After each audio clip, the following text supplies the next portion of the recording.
안녕하십니까, 알파스트리트 파트너스입니다. 2024년 12월 4일 수요일 마감 시장 보겠습니다. 코스피지수가 1.44% 빠져서 2464로 마감을 했습니다. 참 많은 일이 벌어지는 국내 시장이네요. 어제 밤에 거의 뭐 좀 난리가 났었죠. 뭐 비상계엄이 났다가 또 바로 또 해제가 됐고요. 그래도 뭐 바로 해제가 돼서 좀 다행인 것 같고요. 시장의 충격은 오기는 왔습니다. 네. 그래도, 뭐 생각보다는, 뭐 선방을 한 거는 같습니다. 다행히 그렇게 아주 크게 폭락을 하지는 않았던 것 같아요. 네. 먼저 미국 증시부터 보시면, 어제 나스닥이 또 사상 최고가 경신을 했습니다. 나스닥이 0.4% 오르면서 또 요즘은 나스닥이 또 미국 증시를 이끌고 있네요. 네. 다우는 약간 하락을 했고요. S&P 500은 살짝 상승을 했습니다. 네. 미국 주요 종목 보시면 어제 같은 경우는 메타가 강했습니다. 메타가 3.5% 오르면서 빅테크 중에서는 가장 강했고요. 테슬라는 1.5% 빠졌습니다.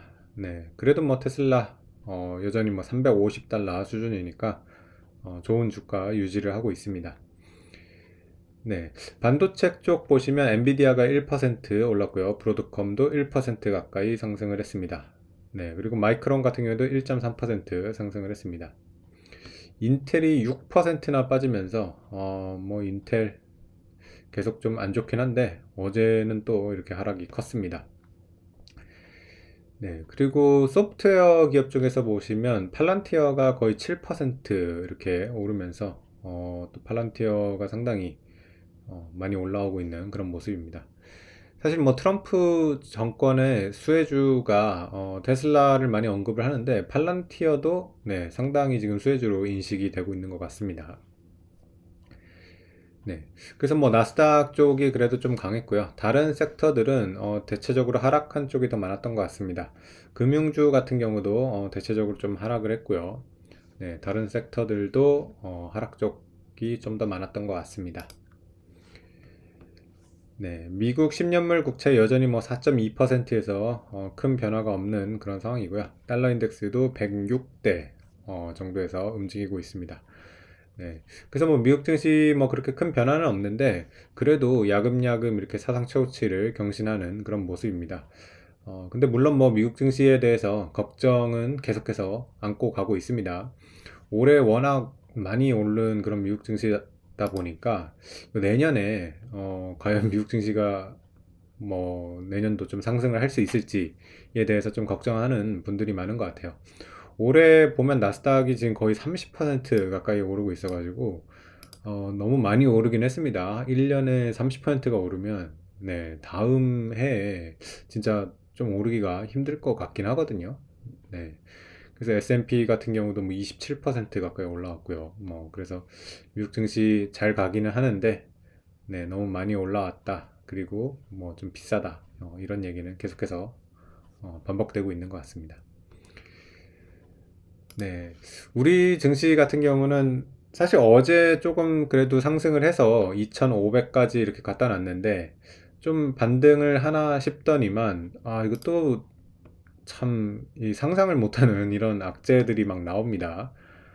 어, 글쎄요, 왜 계엄까지 이렇게 할 필요가 있었나, 이렇게 싶거든요. 굉장히 좀 놀랬고, 이게, 정말 뭐, 북한이 뭐 쳐들어왔나? 뭐 이런, 생각을 했는데, 그런 건 아니었는데, 네, 뭐 어쨌든 참 우리나라 정치가, 이렇게 여야가 너무 좀 극한으로 이렇게 싸운다는, 그런 인상은 지울 수가 없는 것 같습니다. 네, 그래서 좀 서로 이렇게 합의를 해가지고 좀 이 모두에게 이렇게 좋은 방향으로 잘 이끌어가면 좋을 것 같은데, 사실 뭐 지금 정권도 굉장히 이런 주식시장만 봐도 문제가 많았던 건 사실인데, 네, 그렇다고 뭐 야당 쪽도 그렇게 뭐 잘했다고 이렇게 볼 수는 없는 것 같아요. 뭐 최근에 그래도 뭐 상법 개정 이런 거는 들고 나와가지고 그런 거는 뭐 이제 주식 투자자 입장에서는 상당히 좀 좋은 그런 모습인데 아직까지는 뭐 그래도 진행된 게 없다 보니까 좀 더 기다려 봐야 될 것 같습니다. 사실 오늘 원래 상법 개정 마지막 토론회가 예정이 돼 있었는데 지금 이런 일이 발생하는 바람에 이 토론회가 취소가 됐습니다. 네, 어쨌든 지금 우리나라 이런 주식시장 굉장히 안 좋기 때문에 사실 이 주식시장이 안 좋은 것 때문에 지금 경제 전반에도 계속해서 악영향을 끼치고 있거든요. 그래서 뭐 여러 가지 지금 정치적으로 좀 혼란스러운 상황이겠지만은 네, 이런 자본시장 정상화 뭐 이런 것도 끊임없이 추진을 해 나가야 될 것 같습니다. 네. 그래서 외국인이 볼 때는, 이게 참 우리나라가, 신뢰도가 또 떨어지는 그런 요인이 될 것 같아요. 안 그래도, 이런 뭐 대주주의 이런 약탈, 이런 것 때문에, 국내 증시가 굉장히, 신뢰가 떨어져 있는 그런 상황이었는데, 여기다가 또 정치적인 이런 혼란, 참, 외국인이 뭐 팔 수밖에 없는 그런 상황이었던 것 같고요. 오늘 그래서 뭐 외국인 4천억 정도 이렇게 팔았는데, 네, 그래도 뭐, 계엄, 비상계엄이라는 그런 뭐 사안이 상당히 어떻게 보면 큰 건데, 그런 거에 비해서는 그래도 뭐 잘 방어가 된 것 같기는 합니다. 네, 그래도 뭐 바로 이렇게 계엄이 뭐 하루 이상 안 가고 한 6시간 만에 이렇게 해제가 됐다고 하니까 뭐 다행인 것 같고요. 네. 그래서 뭐 주요 종목 한번 보시면, 대체적으로, 다 하락을 하기는 했는데, 상당히 또 그 엇갈리는 그런 모습도 나왔어요, 보면. 오늘 일단은 많이 오른 종목들 보시면, 카카오가 8%가 올랐습니다. 와, 이 좀, 이렇게 움직일 때는 또 크게 움직입니다. 카카오 같은 경우는 원래 근데 지금 이쪽 커뮤니케이션 섹터가 좀 반등을 하는 지금 그런 상황이긴 했는데 오늘 완전히 뭐 불이 붙었습니다. 네, 그래서 카카오가 8% 올랐다는 게 상당히 눈에 띄었고요.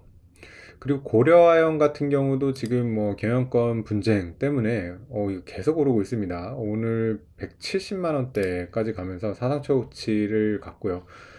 네, 이미 뭐 기업의 본질 가치에 비해서는 이거는 뭐 비싸다고 할 수밖에 없거든요. 아무리 네, 뭐 이 주주 가치가 정상화가 된다고 해도 지금 추정 PR이 50배가 넘는 거는 네, 비쌉니다.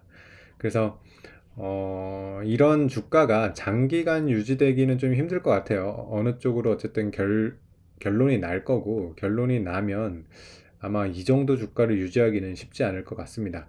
물론 뭐 예전에 이제 장기 이렇게 막 40만 원대 이렇게 있었던 주가는 상당히 이런 대주주 뭐 이거를 뭐라고 해야 될까 저평가 이런 거 때문에 훨씬 낮은 주가로 형성이 되어 있던 거라서 뭐 이 주가로 가지는 않을 거예요.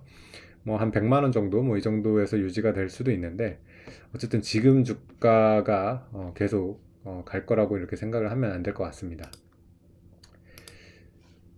네. 그리고 뭐 다른 대부분의 종목이 빠지긴 했는데 일단 반도체는 오늘도 또 엇갈렸습니다. 삼성전자는 0.9% 빠졌는데 SK하이닉스는 2% 올랐습니다. 네, 삼성전자 참 뭐 별다른 소식이 없고요. 네, 계속해서 뭐 자사주 매입은 하고 있지만 좀처럼 반등을 이끌어내지는 못하고 있습니다. 네.